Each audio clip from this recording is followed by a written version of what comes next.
Hi hello, ഞാൻ Akhila. Welcome back to my channel. അപ്പോൾ ഇന്ന് നമ്മൾ ചെയ്യാൻ പോകുന്ന ക്ലാസ്സിലെ എംബ്രോയ്ഡറി ചെയിൻ സ്റ്റിച്ചാണ്. നമ്മൾ കഴിഞ്ഞ ദിവസങ്ങളിൽ പഠിച്ച 4 എംബ്രോയ്ഡറി പോലെയല്ല, കുറച്ച് വ്യത്യാസമുണ്ട്. അപ്പോൾ പ്രത്യേകം ശ്രദ്ധിക്കുക.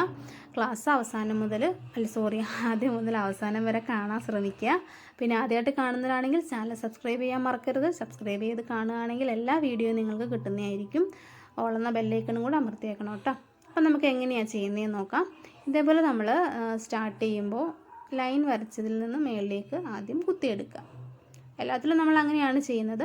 അതേപോലെ തന്നെ കുത്തിയെടുത്തതിന് ശേഷം അതായത് നൂലെടുത്ത ആ സെയിം പൊസിഷനിൽ തന്നെ കുത്തിയിട്ട് കുറച്ച് ഗ്യാപ്പിട്ട് മുകളിലേക്ക് സൂചി എടുക്കുക. എന്നിട്ട് ആ ത്രെഡ് കൊണ്ട് ചുറ്റുക. ഓക്കെ, ഈ ഒരു രീതിയിലാണ് നമ്മൾ ചെയിൻ സ്റ്റിച്ച് ചെയ്യുന്നത്. ഇപ്പോൾ നമ്മൾ ഈ ഒരു രീതിയിൽ ചെയ്തു. ഇനി നമ്മൾ ചെയിൻ ആവണമെന്നുണ്ടെങ്കിൽ ആ ത്രെഡിൻ്റെ ഉള്ളിൽ കൂടെ തന്നെ അടുത്ത സൂചി കുത്തിയതിന് ശേഷം വീണ്ടും ചുറ്റിയെടുക്കുക. ഇങ്ങനെ ആവുമ്പോഴാണ് അത് കറക്റ്റ് നമുക്ക് ചെയിൻ സ്റ്റിച്ച് ആവുന്നത്. അപ്പോൾ ഈ ഒരു രീതിയിൽ തന്നെ കണ്ടിന്യൂ ചെയ്തങ്ങ് ചെയ്യുക. അടുത്ത് ഇതേപോലെ നമ്മൾ ചെയ്തതിൻ്റെ ആ മേളത്തെ പോർഷനോട് ചേർത്ത് കുത്തുക. പിന്നെ നമ്മൾ പ്രത്യേകം ശ്രദ്ധിക്കണം വെച്ചാൽ നൂല് തന്നെ സൂചി കൊള്ളുവാണെങ്കിൽ അതൊരു വൃത്തിയില്ലാതെ വരും, ടൈറ്റായിട്ടൊക്കെ വരും. അപ്പം ചെയിൻ കാണാനൊരു ഭംഗി ഉണ്ടാവില്ല. അത് പ്രത്യേകം ശ്രദ്ധിച്ച് ചെയ്യാം കേട്ടോ.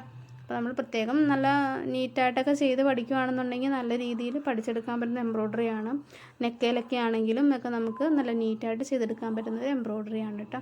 അപ്പോൾ പ്രത്യേകം ചെയ്യുമ്പോൾ ശ്രദ്ധിച്ച് ചെയ്യുക. കെട്ട് വീഴാനൊക്കെ നല്ല ചാൻസുള്ള എംബ്രോയ്ഡറിയാണ്. നീറ്റായിട്ട് ചെയ്ത് പഠിച്ചില്ലെങ്കിൽ നമുക്ക് പ്രോപ്പറായിട്ട് ചെയ്ത് കിട്ടില്ല കേട്ടോ.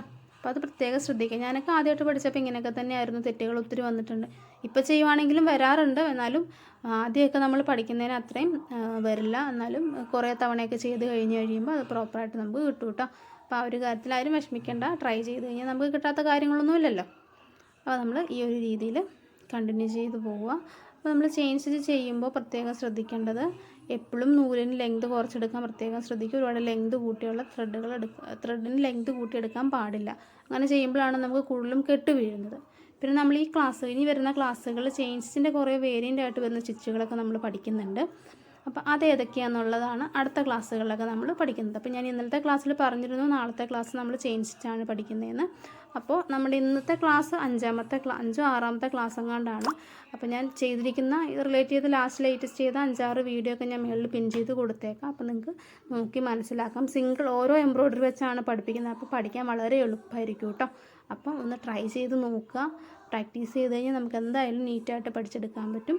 അപ്പോൾ നമ്മൾ ഏകദേശം ആ ഒരു ചെയിൻ ഒരു കുറച്ച് പോർഷൻ ഞാൻ ചെയ്തിട്ടുണ്ട്. അപ്പോൾ നമുക്ക് ട്രൈ ചെയ്തെടുത്താൽ മതി കേട്ടോ. അപ്പോൾ അടുത്ത വേരിയൻ്റ് ചെയിൻ സ്റ്റിച്ചുകളൊക്കെ നമുക്ക് അടുത്ത ക്ലാസ്സിൽ പഠിക്കാം. അപ്പോൾ ഇന്നത്തെ വീഡിയോ ഇത്രയേ ഉള്ളൂ. Thank you, by.